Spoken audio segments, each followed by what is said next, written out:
Pessoal, hoje nós estamos aqui no terceiro episódio do podcast Instância Rural, com certeza um dos episódios mais importantes da história, com duas pessoas que são fundamentais na nossa trajetória. Em primeiro lugar, o Dr. Maurício, ele é médico, presidente da Unimed Muriaé e uma atuação aí de mais de 4 décadas no agronegócio, né, Dr. Maurício? E foi ele a razão de eu ter me especializado em direito do agronegócio. A gente vai falar um pouco disso hoje, contar melhor essa história, mas é alguém, assim, de uma importância eterna, né, pro resto da vida, não só na minha, mas na do Felipe, do escritório. E trouxemos também aqui o filho dele, Dr. Rafael Barreto, que é um grande nome aí da medicina também, cirurgião plástico, e também tem um pé aí no agro.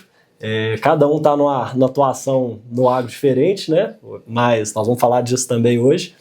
E a ideia de trazer eles aqui é para contar um pouco dessa união entre agro e medicina, como é que isso permeia a vida deles desde o nascimento de cada um, né, e vem trazendo aí uma tradição muito forte. Então, em primeiro lugar, queria agradecer muito ao Dr. Maurício, Dr. Rafael, por aceitarem o nosso convite, estar batendo esse papo aqui hoje, é muito especial para a gente. E vamos falar de agro, vamos falar de medicina e contar um pouco pro pessoal. Eu já quero começar com uma pergunta voltada para o Dr. Maurício. Precisa contar um pouco para a gente como é que começou essa história de agronegócio e de medicina na sua família. Obviamente essa resposta vai chegar no Dr. Rafael também. Conta um pouco para a gente, se apresenta um pouco, por favor. Maurício de Abreu Lima Campos, ginecologista e obstetra. Fui chefe do Serviço de Ginecologia e Obstetrícia do Hospital São Paulo durante 35 anos e estou presidente da Unimed há 30 anos. A minha vida na fazenda vem de 4 gerações. Meu bisavô veio da Ilha dos Açores. Um segmento da família ficou em São Fidélis, no estado do Rio, e ele foi para Miradouro. Então, começou, ele pegou a terra devoluta, era mata, desmatou e plantou café. Naquela época era só café. Até lá na fazenda, tem um pasto, eu mostrei para o Salviano, não tinha cerca de bambu, de arame.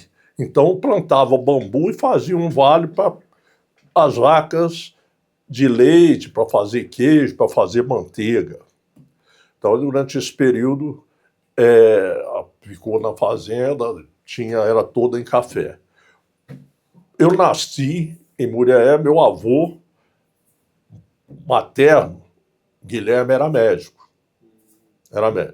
Eu nasci na casa do meu avô e fui morar na fazenda. Morei na fazenda, meu pai morava na fazenda até os 7 anos.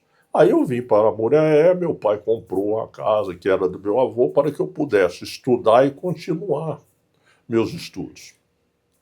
Mas sempre lá na fazenda junto dele. Sempre quando tinha oportunidade, ia ajudá-lo, puxava café, trabalhava junto com ele na fazenda. E ele sempre me colocando que a fazenda era... o sonho dele era manter com a família, por 2 motivos. Primeiro, porque a família dele toda foi criada lá. E segundo, que seria um ponto de convergência para nós irmãos, para não dispersar, porque depois não encontrava mais. Fui sendo criado dessa maneira, ele sempre falava, meu filho, você... Aí chegou a época de fazer vestibular, a minha mãe, meu pai me chamou e falou, olha, eu tenho 5.000 sacos de café e vou montar uma firma com você, te dou 50%.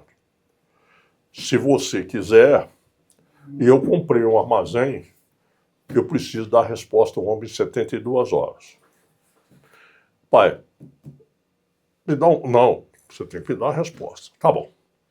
Fui conversar com a minha mãe, e minha mãe era uma pessoa muito religiosa, tinha uma vivência muito grande. Ela falou, meu filho, você tem certeza vai ser um bom comerciante, mas café, hoje você dorme rico e amanhece pobre.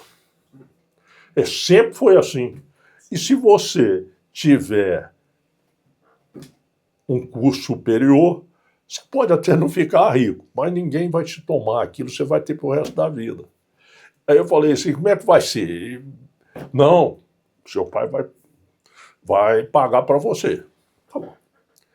Aí fui conversar com meu pai, falei, tá bom. Só que eu tenho mais 6 filhos. 2 moças, né, que já estão casadas, e você. Hoje eu posso pagar. Amanhã, se eu não puder, tem que te avisar. Mas tudo bem, mas não vamos fazer. E outra coisa, você vai estudar no Rio de Janeiro, eu tinha 15 anos. Menino para ir para o Rio de Janeiro de 15 anos não pode ir para ficar externo, não.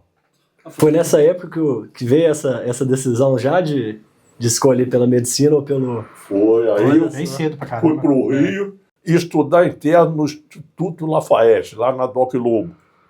A primeira semana, eu era muito ligado a meu pai. Eu chorei uma semana. Como chorou. E ele também, foi até na Avenida Brasil, mas segurei a barra, aí continuei coisa. Mas toda vez que ele ia com minha mãe me visitar, era uma choradeira total.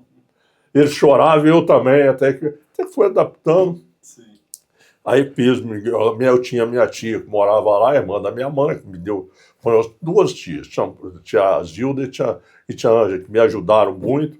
E eu, então, fiz cursinho, fiz vestibular, e naquela época tinha 5 faculdades de medicina. Uma particular, que era a Gama Filho, e as outras todas federais. A Universidade Federal do Rio de Janeiro, a UFRJ, a UERJ, que era do Estado, a Medicina e Cirurgia, e a UF, a Universidade Federal Fluminense, que eu passei e formei lá no Estado do Rio. Então, 5 cursos de medicina no estado do Rio inteiro. Né, no Estado do Rio inteiro. Nossa Senhora! Naquela época, 5. Nossa. E a minha turma, por exemplo, eram 80 alunos. E a coisa era pegar. Então, bom, aí toda vez que eu vinha, meu pai, eu namorei a minha esposa desde os 15 anos, chegava lá, estava doido para namorar, porque não, vou na fazenda. Aí tinha que primeiro ir na fazenda com ele me mostrava lá as coisas, andava e tal. Aí depois, aí podia namorar. E ele sempre me colocava na minha cabeça, meu filho, você vai ter uma renda boa, você vai formar, naquela época, médico, tinha prestígio, né? Então, não deixa vender essa fazenda, não. Deixa não. Você vai para papai, eu vou fazer o possível. Vou fazer o possível. E outra coisa, ele adoeceu, morreu de câncer de próstata, naquela época não tinha plano de saúde, não. Ele tratou particular no Hospital Samaritano do Rio de Janeiro. Nós tivemos que fazer empréstimo no Banco do Brasil, de 3 em 3 dias era um cheque. Olha só. Cheque. Aí, quando ele faleceu, nós tínhamos uma dívida do Banco do Brasil que correspondia a metade do nosso patrimônio. Mas lá tinha um colega seu, chamado Dr. Hélio Abelardo Toches, que era companheiro dele de Rotary, era muito amigo e era advogado do Banco do Brasil. E o gerente, o senhor Moacir, era outra pessoa boníssima. Aí me chamaram, olha, vocês não dividem a fazenda, não. Se vocês dividirem metade, vocês vão ter que vender para pagar o banco. Sim. Então você faz o seguinte, desiste em nome da sua mãe e vocês tocam o patrimônio do seu pai, eu conheço. Paga e sobra dinheiro. Sobra dinheiro. Então vocês fazem isso, o dia que pagar, vocês dividem. E assim nós fizemos. Não dividimos, conseguimos apagar a fazenda, né? Aí dividimos, foi lá na época, e sempre quem tomava a iniciativa era eu. Porque meu pai me criou para ser o inventariante, para ser quem respondia. Não, conversa com o Maurício, conversa com então, Nessa época a fazenda ela era unificada? era unificado. Quantos hectares mais ou menos na época, o senhor lembra? Era mais ou menos 700 hectares. Legal. Por aí. Então, aí né, era grande naquela época. E o leite era valorizado. Eu lembro que quando eu tinha 15 anos, meu pai tinha uma caminhonete daquela Marta Rocha Chevrolet, 1 litro de leite comprava 1 litro de gasolina. Olha só. Você vê o tempo. Então, pegava na cooperativa, andava. E o café, a maior parte do café era meeiro. Então, você trabalhava quinta, sexta e sábado na fazenda e durante a semana trabalhava na lavoura. Aí dava 40%, porque o papai comprava o adubo, 40% era do meeiro, 60% da fazenda. Ou o contrário. Quando não tinha adubo, não comprava adubo, era 50 e 50. Então foi assim durante longo tempo. O gado era um gado rústico, que não tinha inseminação naquela época. Eu tinha um tio que morava em Valadares, que ele criava gir leiteiro. Então meu pai ia pegar os touros lá, comprava lá e trazia. Tio Edberto. Tio Edberto Rezende. Então, nessa época, foi assim a história da fazenda. E na época, quando meu pai estavam lá, né, meus tios, quando meu avô foi casar, meu bisavô, que chamava Joaquim Gomes, esse que veio da Ilha dos Açores, mandava buscar as moças lá no estado do Rio. São Fidélis. São Fidélis. São Fidélis para casar com eles. Sim. E meu avô gostava da minha avó, que era filha da mulher da pensão lá.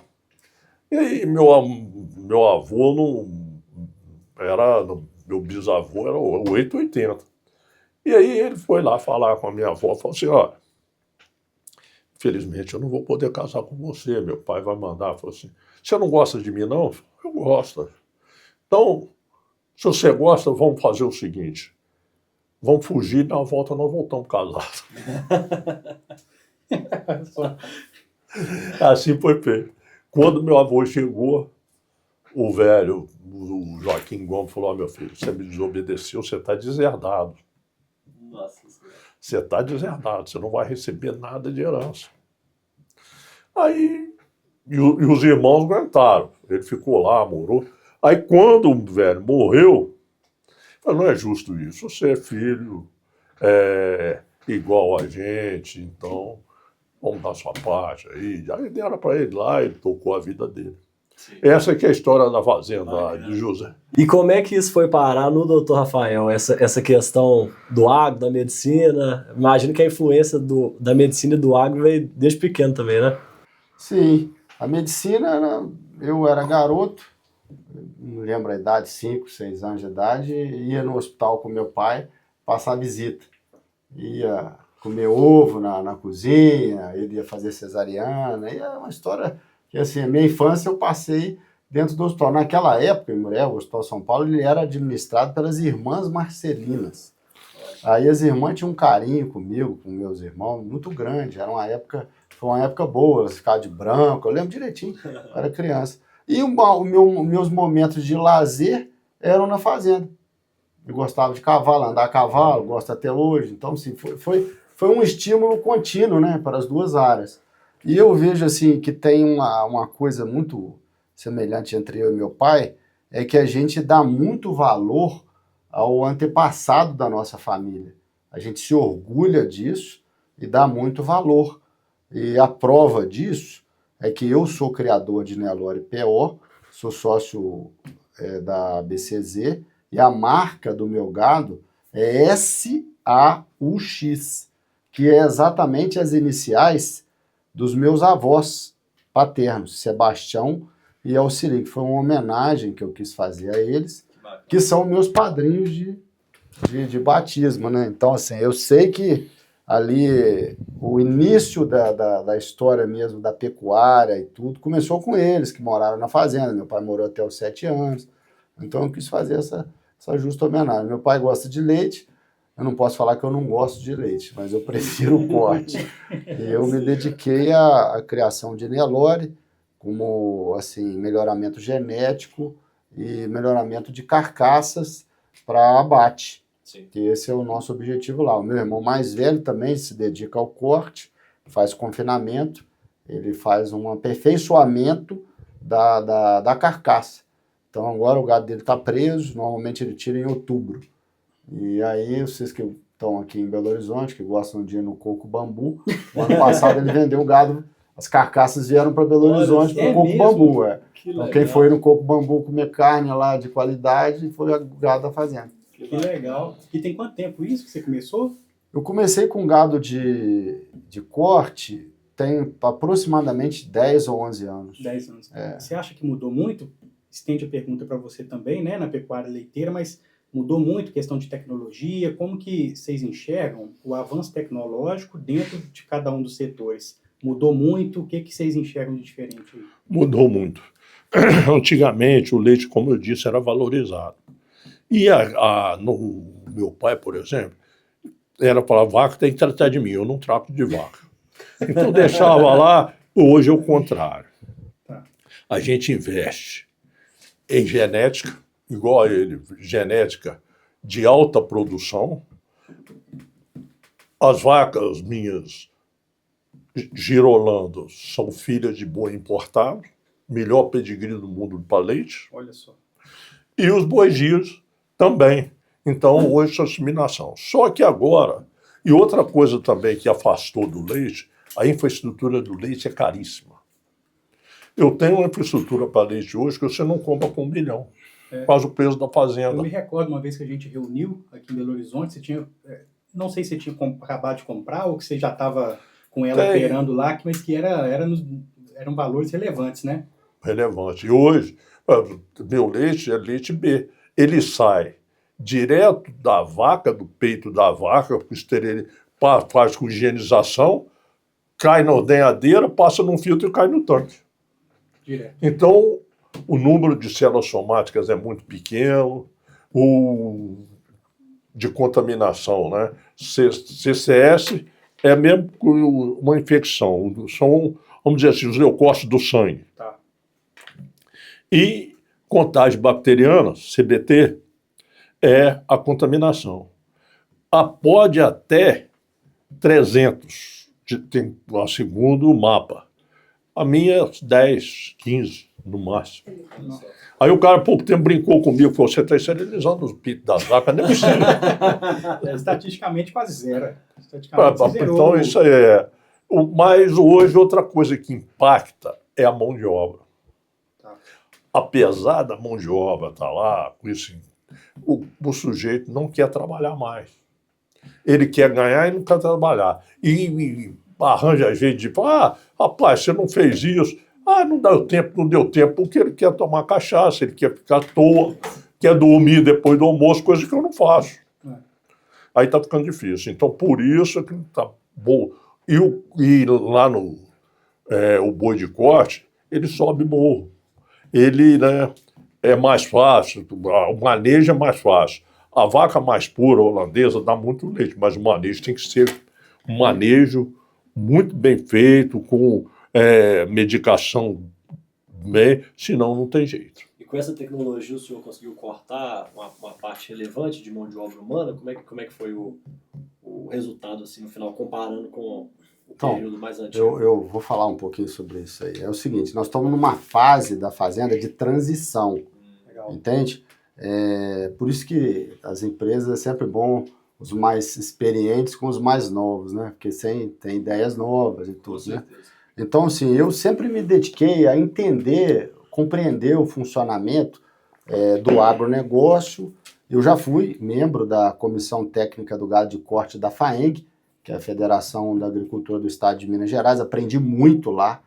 Foi uma fase da minha vida que foi um grande aprendizado.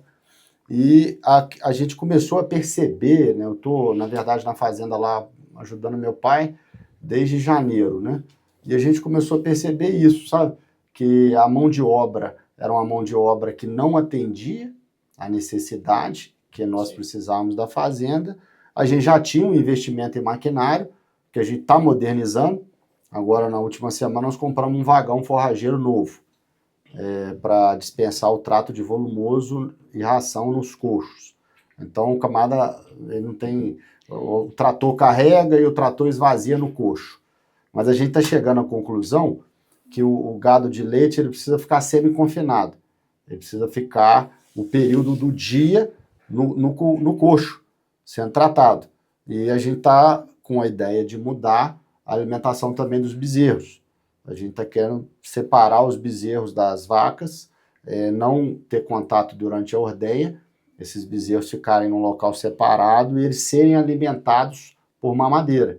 Que a gente controla a quantidade exata que ele precisa se alimentar de leite, junto com ração, trato, e tem um dispositivo que substitui o leite para fornecer via oral, e muitas vezes mais barato do que nós recebemos do leite que seria dado para eles, que vai para o laticínio. Então, assim, se proporcionalmente essa conversão é mais favorável entregar o leite do que alimentar o bezerro. É preferível a gente comprar esse produto para alimentar os bezerros. Investir na qualidade das pastagens. Nós estamos agora no dia 6, né, pai? Vai fazer análise de solo das áreas de plantio e a gente vai começar a fazer um mix de volumoso, né, de capim, que é a silagem de capiaçu, e a silagem de milho. A silagem de milho é um alimento nobre e também mais caro. Então, esse volumoso ele tem que ser dado para as vacas de mais alta produção de leite para ter o retorno. Então, a gente está calculando tudo isso e a ração também. Então, eu acho que assim, a fazenda agora está numa fase de transição.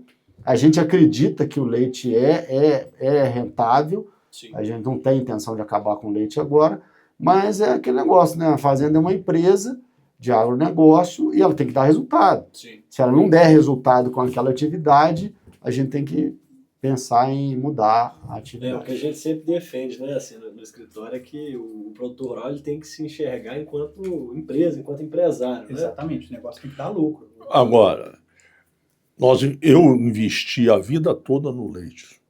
40 anos eu faço inseminação artificial, como eu te falei. Sim. Eu já estou na 4ª ou 5ª geração de inseminação artificial. Então, o meu veterinário, que agora está doente, durante 40 anos ele trabalhou para ele e falou: doutor, o seu gado é igual Fórmula 1, acelerou, ele responde. É a verdade, era a verdade. Inclusive, o que levou eu ter essa dívida junto ao Banco do Brasil, que eu tomei 2 canos de produção de leite, de mais de 1.000 litros de leite por dia, né? Um foi da Parmalat. Não me pagaram. Mandou o leite e o cara não pagou. E a outra foi da LAC. Me deu os cheques. Eu não sei se é desonesto, que a secretária só manda o leite para cá amanhã. Depois da manhã só recebe. O que eu devia ter feito? Mandava o leite e no dia seguinte avisava no laticínio: eu vou tirar. Mas eu não sei fazer isso. Eu prefiro perder do que... Não é do meu peitinho.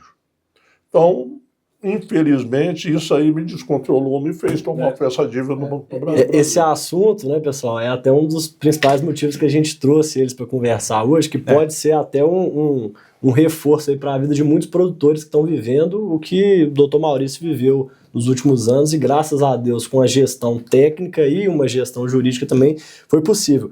Antes da gente entrar mais a fundo nisso, a gente até arrematar essa relação da medicina e do agro, só uma curiosidade que fica para a gente, como é que vocês distribuem o tempo de vida para conciliar 2 áreas que demandam tanto? A minha dúvida é essa, porque eu sei que a medicina na vida dos dois é algo que demanda um esforço de estudo, de mão na massa, de gestão, né? Até vejo o Dr. Rafael hoje com a clínica, né? Tem uma gestão que passa pela parte financeira também. O Dr. Maurício, enquanto presidente da Unimed Muriaé há 30 anos, resumindo a pergunta, né? Como gerir 2 áreas aí que tem tanta demanda de tempo assim? Como é que vocês conciliam? Eu tinha, como eu te disse, fazendo no tempo do meu pai, eu tinha um funcionário, João Honório. Ele era um homem de confiança do meu pai. E ele tomava conta da fazenda para mim. E era honesto. Sim. O que ele falava, ele falava: fulano está fazendo isso, fulano está fazendo aquilo. Isso em que época, mais ou menos, só para a gente citar? Isso eu trabalhei na fazenda há 30 anos. Formou meus passos todos, tudo direitinho. Só que ele aposentou, e aí agora ele já até faleceu. Sim. E os outros também, o Moacir, também no início trabalhava, só que ele teve um problema de articulação coxo-femoral, agora ele anda com muita dificuldade, porque eu estou até aposentado. Sim. E você, doutor, falando da sua realidade, não só do leite, mas pensando no corte também, né? Você imagina eu, que sou cirurgião plástico e às vezes faço 8, 9 horas de cirurgia por dia. Pois é, exatamente. Acontece que o dia só tem 24 horas, né? Não adianta eu querer mais que não tem. Então tem que saber fazer as escolhas certas, né? São escolhas que a gente faz. Tem que ter um time para, né, conduzir junto, para você otimizar o tempo. E, assim, o suporte técnico, que é o que a gente está fazendo, né? Então, assim, eu tenho as assessorias, né, que trabalham com a gente, e a gente faz as reuniões e determina os objetivos, né? Avalia os índices de resultado, o que está tendo de resultado, o que precisa executar de tarefa. Porque é interessante a pecuária, né, tanto de corte como de leite, aquilo é uma engrenagem. Então, o que você faz hoje, você vai colher o resultado daqui a 6 meses, 4, 6 meses, talvez um ano. Então, o processo é lento, sabe? Não é uma coisa de resposta imediata. A mesma coisa se você erra. Se você erra, você tem uma falha, você vai ter um prejuízo tardio e talvez perdurando, entendeu? Então, é preciso entender muito bem as etapas e arrumar mecanismos de controle mesmo. Hoje, o que meu pai falou é uma verdade em quase todos os negócios produtivos no Brasil, que é a mão de obra. Né? Então, assim, existe, mas está escasso, né? E a gente encontra essa dificuldade enorme no setor. E lá na nossa região tem a privatização da rodovia Rio-Bahia. EcoRio Minas. A EcoRio Minas contratou muito funcionário. Isso aí tirou da roça. Então, e outra coisa também, agora na época da colheita do café, o café teve um preço aí, teve um boom. Então, o sujeito que apanhava o café com aquela maquininha, R$50 o balaio, apanhava 10 balaios por dia, R$500. Sim. Então não tinha como competir. Agora está terminando a colheita do café, então eu creio que isso aí vai normalizar.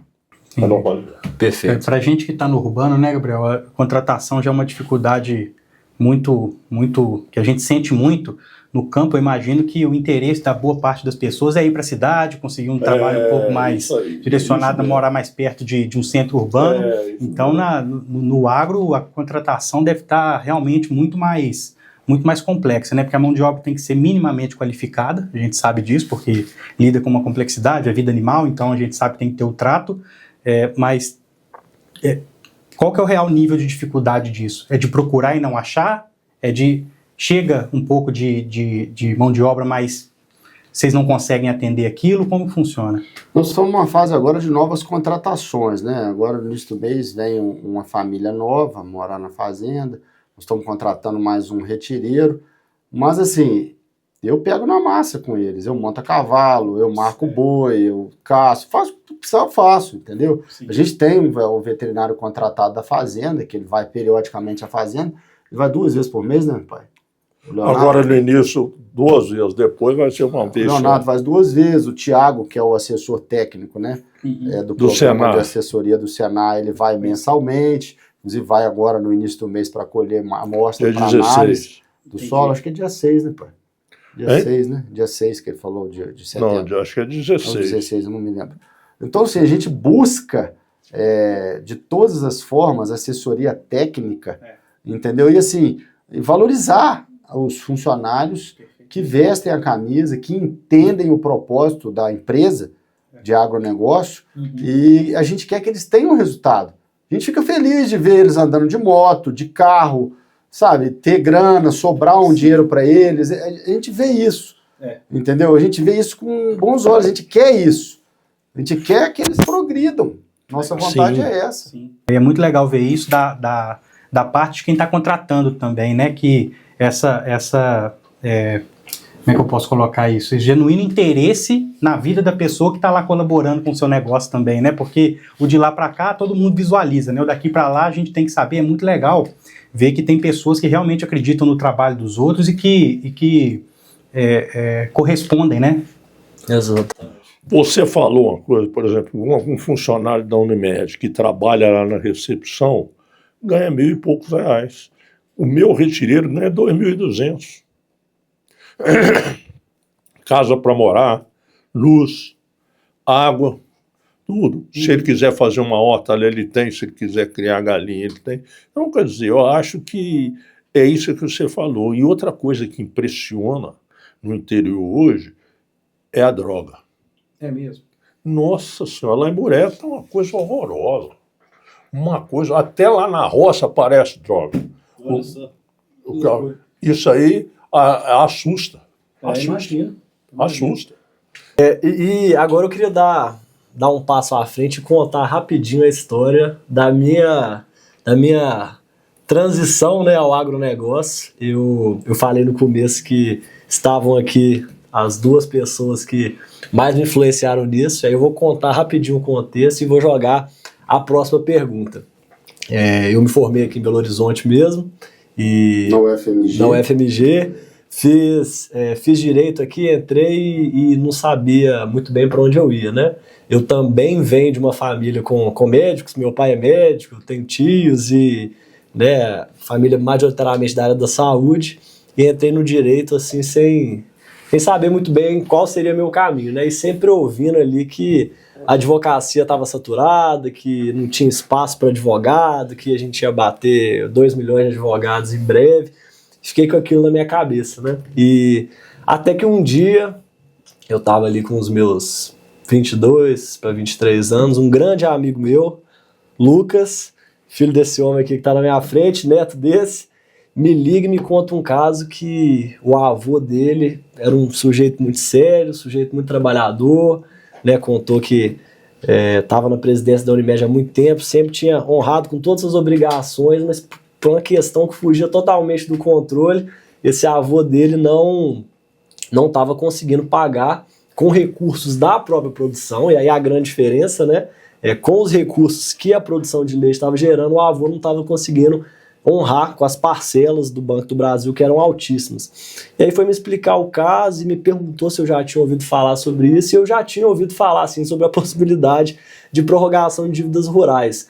Mas era algo ali que não estava ainda no meu dia a dia, na minha realidade, mas estava no começo de carreira ali, né, e pensei, eu vou estudar isso porque se de fato houver uma solução, eu vou fazer duas coisas muito boas, né, vou ajudar a família de um grande amigo meu e ao mesmo tempo posso, quem sabe, fazer um dinheiro interessante, né, foi o pensamento que veio na minha cabeça.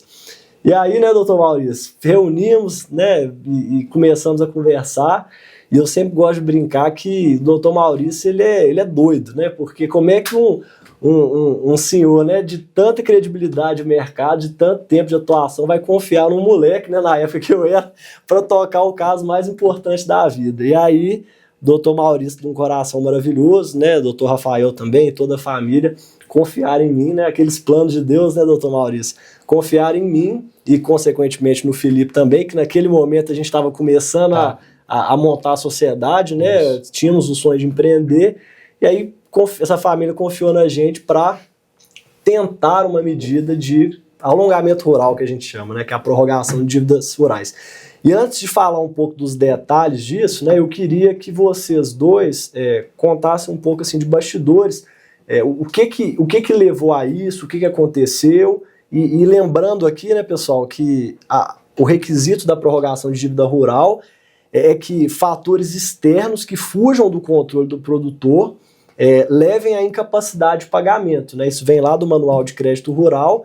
Então, o que a gente está falando aqui é algo que vem de fora da atuação do produtor. E é muito importante entender porque a produção rural é uma empresa a céu aberto, né? Não é igual a empresa urbana, numa clínica, por exemplo, de medicina, que à noite você vai, fecha a porta e, né, assim, não vai chover granizo ali, vai estragar tudo normalmente, né? O agro é muito diferente, tem uma questão econômica muito sensível. Então, doutor Maurício, doutor Rafael, também conta um pouco pra gente do que aconteceu na prática que levou, depois de mais de 4 décadas de atuação sólida, chegar a um cenário desse. Foi justamente isso. Foi um prejuízo seguido de mais ou menos, na época, 200 mil. 100 da Parmalat e 100 da LAC. Quer dizer, 2 produções de leite. Aí eu tive que arranjar dinheiro para suprir isso, para cumprir os compromissos. Isso 2018, 2019, né? Que eu me lembro. Foi o primeiro ano de prejuízo, né? Porque depois nós tivemos mais uns 4 anos. Aí eu comecei a ter que prorrogar. chegava num ponto, eu pagava a parcela. E o banco, né? Ah, não, vem cá o gerente. Você sabe que o gerente aproveita. Inclusive o gerente que estava lá foi embora de Muré porque ameaçaram, o gerente da minha conta ameaçaram matar ele. Porque ele fazia isso.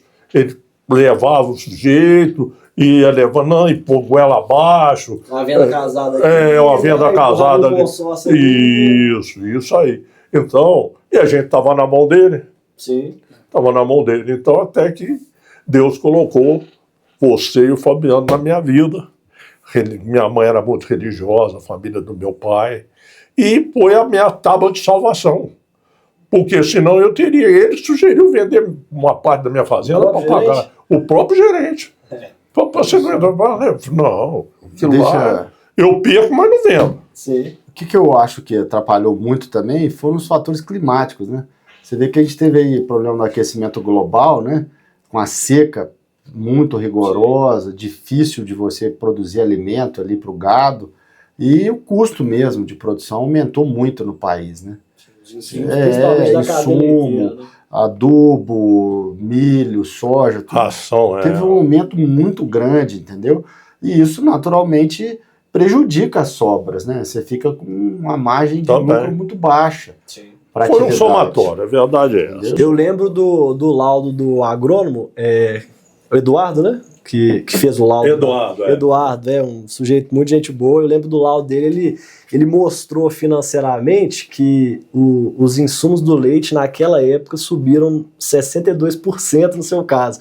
Né? Então pensa bem, para uma margem que já é apertada, você ainda ter um aumento de 62% do custo dos insumos, eu lembro dele relatando diesel, as próprias questões produtivas mesmo ali. E eu me lembro também que teve uma questão de mortalidade do gado do senhor, né? Foi também. De mais de 30% de mortalidade, algo assim, né? De uma bactéria, se eu não me engano. É, isso aí. Exatamente. Eu lembro ele relatando isso no laudo. E o que a gente fez, né, nesse momento foi preparar uma notificação, né, doutor Maurício? É até importante que fique de dica para outros produtores, né? Muita gente acaba procurando o nosso escritório ou outros escritórios depois que a dívida já está vencida, né? E eu acho que muito pela essa postura correta do senhor, né, do Dr. Rafael, também da família inteira, mesmo com o aperto financeiro, vocês sempre continuaram dando um jeito de pagar, né? Mesmo que precisasse tirar de reserva, de todas as formas possíveis. Reserva não tinha, era só mesmo, tirava da profissão. Da profissão, né? Exatamente. Então, assim, e quando a gente pega as normas do direito do agro, a ideia é que crédito rural se paga com produção rural, né? E é isso que o Manual de Crédito Rural vem trazer. Mas muitos produtores acabam procurando depois que já está vencido. E o que os tribunais entendem é que se você não pede essa prorrogação antes de vencer, você não teria o direito, né? A grande parte dos juízes, embargadores, acabam entendendo nesse sentido. Então, eu acho que tudo casou no momento ideal para isso, né? E eu fico pensando no cenário que aconteceria. Porque vocês já tinham reunido enquanto família e pensado se iam vender a fazenda? Qual que ia ser a solução para o caso de vocês se uma medida dessa não tivesse acontecido? Porque eu lembro que o senhor falava comigo que os antepassados iam revirar no túmulo, né? Se fizesse algo eu deixava ir a leilão, mas vender não vendia. Porque isso aí eu ia atrair a memória do meu pai, da minha família, meus tios, meu padrinho. Eu tive um irmão que teve um fracasso financeiro. Meu pai já tinha falecido. Meu tio falou, compra. Eu falei, eu não tenho dinheiro. Compra. Você, rapaz, na sua idade, você não precisa ter medo de ter dívida, não. E aquilo lá foi, nossa, onde é que seu avô morou? Sim. Ele arranjou o dinheiro para me comprar, você acredita? É mesmo? Ele arranjou o dinheiro, falou, não. Aí depois, não, aí fui pagando, né? Aí arranjou lá direitinho, fizemos, graças a Deus deu tudo certo. Mas era no meio da fazenda do meu pai. A parte que era a sede. Você já pensou? Ficava 2 irmãos para lá e eu para cá abaixo. Sim. É uma coisa terrível, né? Mas graças a Deus deu tudo certo, né? Tudo bem. Então nós conseguimos, graças a vocês, me ajudaram muito. Eu falo isso sempre, quando eu posso. Falei com o Eduardo sempre que puder, antes de vencer, para te encaminhar. Sim, claro. Para a gente, então, ajudar os outros e o merecimento que vocês têm conhecimento e têm que trabalhar. Vocês estão novos. Muito obrigado. E você, doutor Rafael, pensando assim no futuro, e agora olhando para o futuro da sua vida, dos seus irmãos, eu acho que um dos motivos também de ter trazido você aqui é para a gente pensar em sucessão no agro, né, que é um tema que a gente sempre trata. Sim. E eu vejo que vocês têm essa, né, como vocês mesmos falaram, essa união familiar como algo muito forte, né, de vestir a camisa e um tá ali pelo outro. O que vocês pensam assim, nos próximos passos da família no agro? Eu lembro que você, né, doutor Rafael, veio de um cenário até de arrendamento por um período, né, na pecuária de corte. Olha só. E agora, salvo engano, está levando o gado, já levou, não sei, para dentro da propriedade, né, da família. O que vocês estão enxergando assim, em termos de sucessão? O que eu penso é assim, Salviano, a dívida existe para pagar, tem que ser paga, né? E você tem que criar condições de produzir renda para honrar o compromisso. Então, a ideia nossa lá é diversificar a produção. Por isso que a gente está querendo aumentar a produção de volumoso para deixar o gado de leite semi-confinado. O gado de manhã para o estábulo ordenhar e ficar até o final da tarde. Vai no pasto basicamente passear e dormir. O resto ele vai ser alimentado no curral.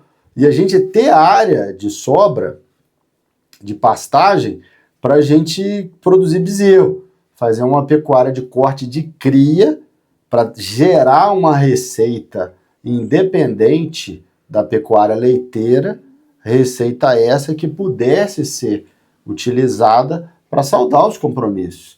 Essa é a ideia, né? A nossa estratégia é essa, entendeu? E eu, assim, procurei entender de melhoramento genético, de evolução do rebanho, e pretendo usar isso, né, para constituir esse gado de cria da fazenda e ajudar meu pai. A ideia é essa, eu acho que ali eu e mais 2 irmãos, né, o mais velho gosta também, mexe, mas ele tem a propriedade que ele toca, tem uma outra vizinha nossa lá, o mais novo é seu colega, advogado, né. Eu não penso para mim, eu penso na família, né, eu gostaria de ver a fazenda bem, com tudo, né, honrado e tudo, e tocar adiante. Né? A gente gosta, eu faço isso porque gosto também, é uma coisa assim, que eu tenho uma tradição, né, e tenho uma vocação por isso. Eu gosto de montar cavalo, eu crio cavalo, gosto de montar cavalo, aquela história, né, você montar num cavalo bom e olhar um gado bom, você não acha muitas vezes para comprar, né? Mas se você quiser um carro novo, você vai na concessionária e tá lá para você comprar. Verdade. Exatamente. Eu vejo que na família, e não passa à frente ainda na família, né? Eu vejo que o que mais tem puxado essa vocação pro agro é o meu xará Gabriel, né? Que ama o negócio mesmo, né? De tá. Eu tenho tido cada vez mais contato com ele, inclusive um abração para ele, né? Um menino abençoado aí, maravilhoso, igual a família toda de vocês. E eu que sou há mais tempo próximo do Lucas, né, que é seu filho mais velho, eu vejo que até o próprio Lucas fala, né, que ele tem muito menos interesse na produção do agro do que o próprio Gabriel, que já tem, parece que nasceu para aquilo, né, tá sempre grudado no você, montando a cavalo e olhando, né, a fazenda. Então eu acho que é algo que a gente até fala no jurídico aqui, e eu acho que aplica tanto ao urbano quanto ao rural, né, Felipe? Que quando a gente vai pensar em sucessão, o planejamento, ele envolve também vocação, né? Exato. É óbvio que numa questão de... falando de, né, questão hereditária, né, Felipe? É óbvio que o que cada um pega no final é uma questão ali, né, de legislação mesmo, e todos vão receber partes iguais, na maioria dos casos. Exatamente. Mas a destinação disso aqui, um exemplo, ela é variável, perfeito, né? Você está dando um exemplo de que tem um filho com uma vocação para seguir uma determinada carreira, que os pais já têm uma atuação, pai, vô, família, sim, e um outro que tem uma outra vocação. Então, né, suceder esse patrimônio, suceder essa atividade, faz muito sentido que se pense de direcionar essas atividades de modo que fique harmônico no futuro para ambos, né? Então, vocês pensam em alguma coisa desse jeito? Vocês já visualizam isso? Ou está muito cedo para conversar isso com o pessoal? Não, eu já pensei, já conversei com o Rafael, conversei com o Rodrigo e com o Maurício, seu colega. Hoje a minha fazenda é uma fazenda de média para grande. São 405 hectares, mais ou menos. Ok. Isso num mês gigante. Eu creio que deve dar aí uns 450 hectares. Tem uma estrada que corta a fazenda no meio. A propriedade do Rodrigo fica à esquerda da estrada. E a outra parte do lado de baixo, onde está o arrendamento do Rafael. Ok. Então, eu pensei em deixar. A sede tem uma infraestrutura muito boa, que eu fiz. Tem piscina, casa. Deixar 3 hectares da sede com um condomínio. Para quem quiser fazer casa lá, Que e legal. aproveitar a infraestrutura. Maravilha. O Rodrigo fica da parte de cima e o Rafael da parte de baixo, junto com o Mauricinho. Só que o Mauricinho não gosta, vai arrendar para ele. Sim. É uma boa estratégia. É uma boa estratégia. É isso aí que eu pensei. Já conversei com eles, eles aceitaram. Sim. Ô pai, o que o senhor fizer, eu assino embaixo. Que legal. E legal quando essas conversas acontecem quando tá todo mundo bem, né? Assim, essas decisões. A gente vê, né, Felipe? O Felipe que uma das principais especialidades dele é planejamento sucessório, Mexo muito patrimonial. com isso lá no escritório e que bom que você teve esse tipo de conversa com seus filhos, aberta de forma ampla, porque onde a gente enxerga mais problema nas famílias, falando de sucessão, falando desse tipo de questão, é quando a conversa não está na mesa. O patriarca tem um interesse, cada filho tem um interesse, e na hora que acontece alguma coisa, ninguém conversou com ninguém, o assunto não foi nem levantado, e aí na hora que você vai tratar disso lá na frente, já numa situação mais crítica, vira um problema gigante, vira um conflito gigantesco. Tem que ser evitado. Exatamente. Eu sofri muito na sucessão do meu pai. Meu pai não admitia falar nisso. Ele falava assim, não, Maurício resolve. Meu tio foi lá uma vez, meus 2 tios, 2 irmãos dele que mais gostavam. Um era médico, oftalmologista no Rio de Janeiro. E o outro era meu padrinho, era um comerciante bem sucedido, tinha vários imóveis. Falou, Sebastião, pensa em resolver esse problema seu. Passa para o Maurício. Não, tem confiança absoluta no Maurício. Só que eu fazendo isso, assinando cheque, falando faz isso, faz aquilo, eu me sinto útil. Se eu não fizer, eu não me sinto útil. Falei, então, pai, para por aí a conversa, só continua como só está. De maneira nenhuma quero magoar o senhor, nem meus irmãos. Exatamente. Então continuou, acabou que ele faleceu. E aí tinha genro. E genro, você sabe como é que é difícil. Nossa Senhora. Complica, né? Que complica. Deus me livre. Eu tive que pegar cada touro a unha, rapaz, você nem queira saber. Nossa Senhora. Imagino. Brigar de ameaça e de coisa. Ameaça. O cara... Tinha um que gostava de ser bravo. Mas na hora que você batia o pé, ele corria. Mas ele ameaçava. Ele era bom de cachorro que igual isso aí. Nossa Senhora. Então, acabou. Mas graças a Deus terminou tudo bem. No dia, para você ter uma ideia, quando eu tive essa conversa lá no Banco do Brasil, me orientaram, conversei com minha mãe, aí meus irmãos. Aí, não, vamos fazer isso. Aí, tudo combinado. Na hora que chegou, na hora de assinar, o tio da Matucama era do cartório. O que morava em Juiz de Fora, casado comigo, já até morreu, coisa que Deus o tenha. Mandou um recado que não ia assinar, não, porque eu era médico, eu ia ficar sozinho. Quando ia comprar a fazenda de todo mundo e que ele não ia assinar, não. Aí pronto, olha o problema. Meu Deus, como é que eu vou fazer? Aí eu fui no meu tio, esse, que era meu padrinho. Falou, compra a parte dele. Falei, mas não tem dinheiro, meu tio. Meu padrinho falou, vai, vem aqui amanhã, não pensa nisso não. Você é novo. Fui lá no escritório dele. Você está de carro aí? Falei, tô. Naquela época era o Banco da Lavoura. O cara até era parente da Maria do Carmo, o gerente. Fomos lá. Aí o avaliador avaliou a parte dele 1 milhão de cruzeiro na época, 1 milhão de cruzeiro. Se eu vendesse tudo que eu tinha, que era meu carro e mais um dinheirinho, dava 150, 180 mil. Você vê que eu estava longe. Aí eu fui lá, aí falou assim, Olhou pro gerente e falou, você providenciou a quantia que eu te pedi? Eu falei, providenciei. Maurício, passa para sua conta a compra dele. Eu falei, não precisa passar para minha conta. Se eu comprar, só vai dar um cheque, eu pago. Agora você me botou de carabina 44 na mão e pega no cupim. Aí eu fui lá, né, morava junto, descendo, ele estava falando com outro cunhado meu. Aí eu fiquei atrás dele e o outro me viu. Aí falou, não, eu falei com o Maurício que vou assinar, falei com o doutor que eu vou assinar. Aí ele eu virei e falei, rapaz, Fernando, você é muito safado. O seu papai vendeu 25 alqueires de terra, graças ao braço e mão que você tem, foi meu pai que te deu, rapaz. A mim você não vai prejudicar, eu já formei, estou trabalhando, não tem problema. Você vai prejudicar a minha mãe e meus irmãos, são menores. Aí minha irmã viu, minha irmã era decidida. Ela, o que foi? Chama um advogado aqui, eu vou te separar agora desse vagabundo, ele não tem direito de prejudicar minha mãe. Chama agora. Aí ele passou, falou, não, eu assino. Pô, se você assina, tudo bem. Coisa do interior, abrimos o cartório domingo, no fórum, fizemos a procuração, o tio dela fez a procuração para todo mundo assinar. Aí, falei, combinei com meus irmãos, você vai falar com o Milton, que já até faleceu. O Milton ficava na fazenda, falei, eu não vou, ele vai me provocar. E eu era igual o Rodrigão, não levava desaforo. Então eu não vou, eu não quero. Aí você fala com ele, explica direitinho, né? Vamos dividir e tal.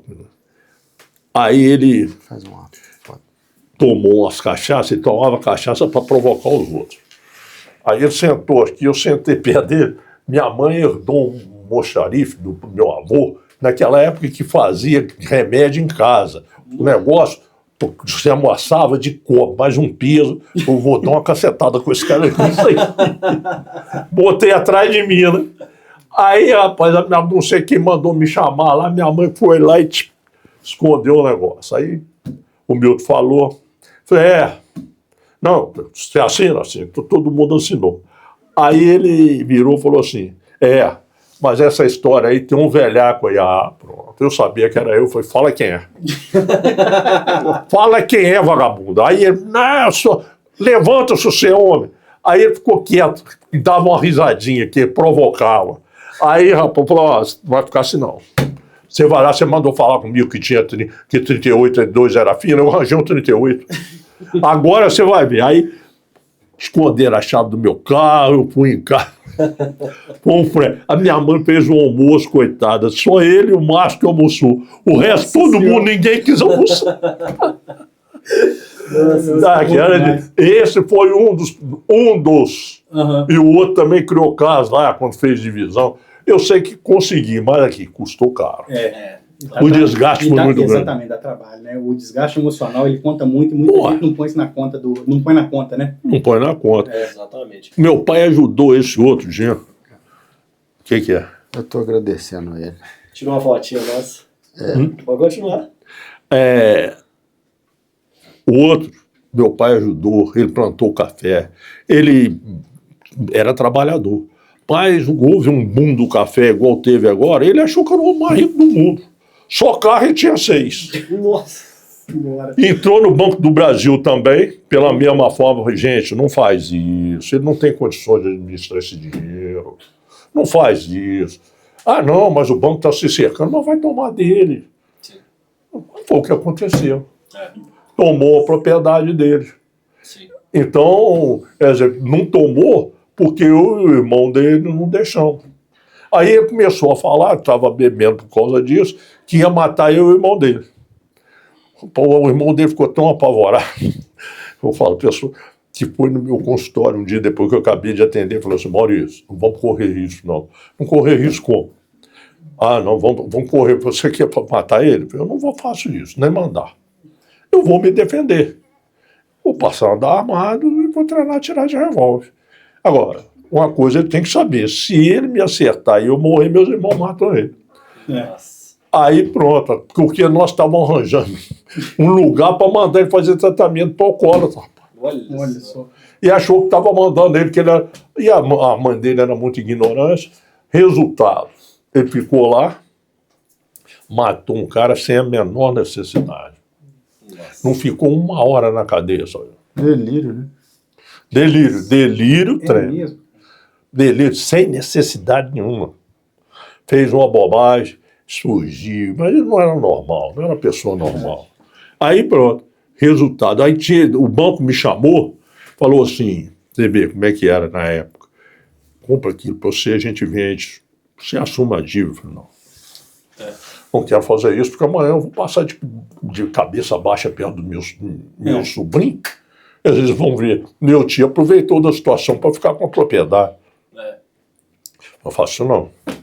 Aí posso até ajudar. Aí nós fizemos o quê? Por isso que ele queria matar eu e o irmão dele. Nós assumimos a dívida do banco, eu comprei a parte da minha irmã, que era a herança da fazenda, ficou junto comigo, que não tinha café. A propriedade estava toda formada, colhia 4 mil sacos de café por ano, só vendo. Que isso? Você vê, o cara quer dizer, tinha tudo para ganhar dinheiro, mas... quando nasceu para ser patrão, tem que ser empregado, fazia só o bobagem. Exatamente. E agora, para a gente finalizar aqui esse bate-papo eterno histórico nas nossas vidas, Com certeza. Felipe? Eu quero fazer uma pergunta idêntica para os dois, eu quero ouvir a resposta dos dois em separado. Que dica que cada um de vocês dá para jovens estão estudando medicina ou que já são médicos, mas que também têm um amor ali pelo agronegócio, seja por família ou por qualquer outra questão? Qual a dica para conciliar medicina e agronegócio no momento atual e para o futuro, né? Pensando que os tempos estão mudando, qual que é a dica que cada um dá para os jovens? Paramédico é igual a questão de qualquer profissão liberal. Tem que ser competente. A competência em fazendo as coisas direito e honesto vai ter sucesso em qualquer profissão. No agronegócio, hoje, é preciso que o umbigo esteja enterrado lá. É necessário que tenha vínculo com a terra. Que aquilo ali seja treinado, tenha prazer em ir lá ver. Eu também fazia igual o Rafael. Quantas vezes nós montamos a cavalo e andava na fazenda? Hoje a patroa me proibiu, porque velho cai e quebra, né?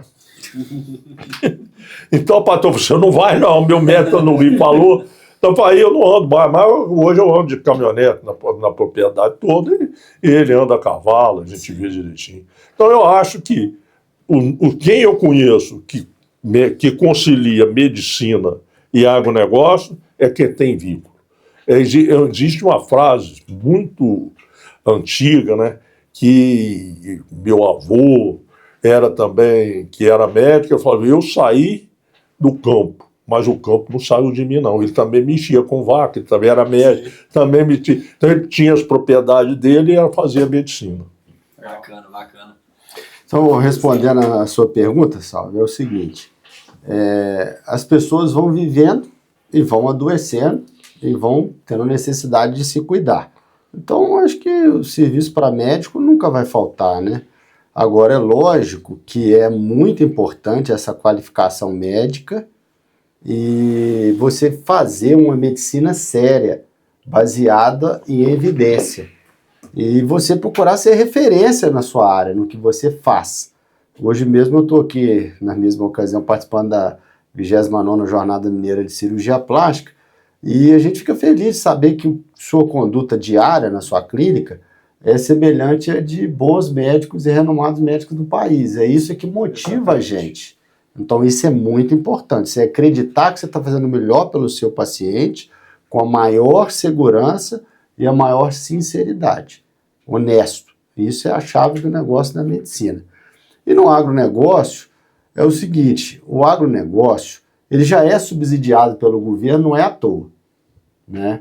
A margem é pequena de lucro, agora o governo tem interesse porque as pessoas precisam se alimentar, né? E o fluxo financeiro de retorno para o governo é alto por causa dos encargos fiscais, né? Você vai comercializar a produção, o governo recebe também os encargos dele. Então é um ciclo que se paga, né? O governo subsidia e volta o dinheiro, entende?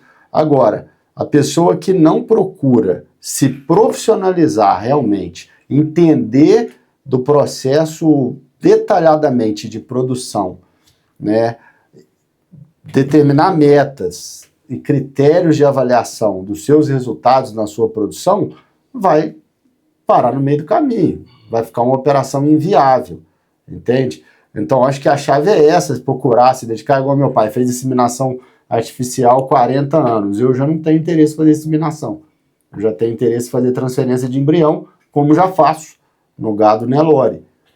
Lógico que uma parte do gado a gente pode fazer a inseminação, mas hoje, se você tem comprovadamente uma vaca com material genético de grande produção leiteira, que está lá produzindo na sua fazenda, e você tem condição de tirar dela mais de um produto por ano, utilizando a tecnologia de transferência de embrião, é muito melhor do que tirar um produto só por ano. Perfeitamente. Entende? Então, o uso disso, da tecnologia, do avanço genético e tudo, vai automaticamente te fazer melhorar a tua produção. Então, juntar isso. Agora, tem que ter prazer. Tem que gostar de sentir cheiro de esterco, de montar a cavalo, de arranhar o braço no meio do pasto. E essas coisas que só vão acontecer quando a pessoa realmente tem um vínculo familiar e gosta. Sim. Senão não vai. Exatamente. Perfeito. Felipe, algum... Não, tô extasiado aqui com o tanto de coisa que a Ele gente está falando sobre sentir cheiro de esterco. Quando eu estudava no Rio, que eu vinha para Moreia de ônibus, tinha um curralzinho lá em Leopoldina. Eu abri o vidro do meu lado do ônibus, às vezes com frio, para que sentia aquele cheiro do esterco. Aquilo para mim era agradável. Sim. Outra coisa que meu pai adorava, o cheiro da flor do café. Se andar no meio de uma lavoura florida, com aquele cheiro, ele quase que atingiu o orgasmo. E é isso aí que faz geração após geração. Eu muitas vezes fui junto com ele, né, lá, Sim. então, isso aí ele toda a vida cultivou. E a família toda, né? A família toda dele, eles iam para lá, eles prezavam e faziam questão de preservar a fazenda. Perfeito. Então eu acho que o segredo aí, os dois compartilham de muita coisa, mas um ponto essencial que eu vi é gostar do campo mesmo e ter o DNA, né? O resto a gente corre atrás, né? Quando o caboclo não nasceu pro negócio ali, não tem a veia do agro, é difícil construir, né? Agora tem que gostar de trabalhar, né? Isso aí também. Tem que gostar de trabalhar. É amor ao trabalho mesmo, é o que a gente mais vê, né, no pessoal do agro, é isso. O meu pai fala uma coisa, eu concordo com ele. Ele fala, boi é um troço abençoado, é coisa de Deus. E é mesmo. Porque se você vê um animal que consegue transformar vegetal em proteína com a perfeição e a capacidade que esse animal faz, Sim. é uma coisa incrível. E na época do meu avô, ele usava, porque naquela época o macho tinha pouco valor, né? Mas era a fêmea. Você tinha.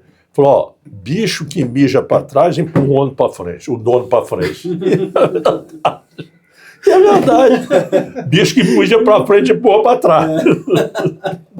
É isso aí, pessoal. Muito obrigado por terem topado esse convite. É uma honra, assim, imensurável, né, Felipe? Ter uma vocês honra dois aqui. incrível pra gente. Hoje vocês foram representantes de toda a família, né? Mas a gente estende o nosso agradecimento a todos os outros, né? Que Ana Flávia, Gabriel, Maria Laura, Lucas, enfim, todos os outros aí que a gente tem convivido desde o início dos nossos contatos, e a gente agradece vocês aí por tanta confiança, tanto carinho, tanta loucura, né, de confiar um caso tão importante nas nossas mãos, mas assim, vocês mudaram as nossas vidas e continuarão nela eternamente. Muito obrigado. Nós que agradecemos. Nossa, é isso aí. E eu tenho certeza que daqui a 10, 15, 20 anos, vocês já vão estar muito famosos, nós vamos ter a oportunidade de sentar e ouvir isso aqui, ver essas imagens. Sim, com certeza. Por mim, esse encontro aqui tem que acontecer com frequência, não dá pra gente limitar isso aqui a uma vez, não, Sim. porque é uma conversa muito boa e a gente sempre tem um pouquinho mais para E acrescentar, fica né? aqui o convite para vocês, o Sadiano já conhece, ficou de marcar, você também, Felipe. Opa. Ir lá marcar um dia para mim ir lá, almoçar com a gente lá, ficar lá na fazenda para você ver. Opa, vai ser Vai uma ser. honra poder ir lá visitar vocês. Não, a honra é toda nossa. Você vai lá que a gente vai passear lá, tem um lugar lá chamado Belisário, pertinho da fazenda, que tem artesanato, tem uma porção de coisas. Isso é um distrito, mas funciona bem. Não, mas vai ser uma honra conhecer. Você vai ver muito trabalho, gado bom e vai comer bem. Então aí, ó. Só falou coisa que eu gosto, já tô até empolgado para ir. Maravilha. Pessoal, então, vocês aí da nossa audiência, obrigado por terem chegado até aqui. A gente espera que vocês tenham gostado do bate-papo, aprendido um pouco mais dessa união intensa que é viver a medicina e o agro, né? Deu para perceber muito trabalho, mas muita visão, muita paixão. E nos vemos nos próximos episódios. Um forte abraço. Até a próxima.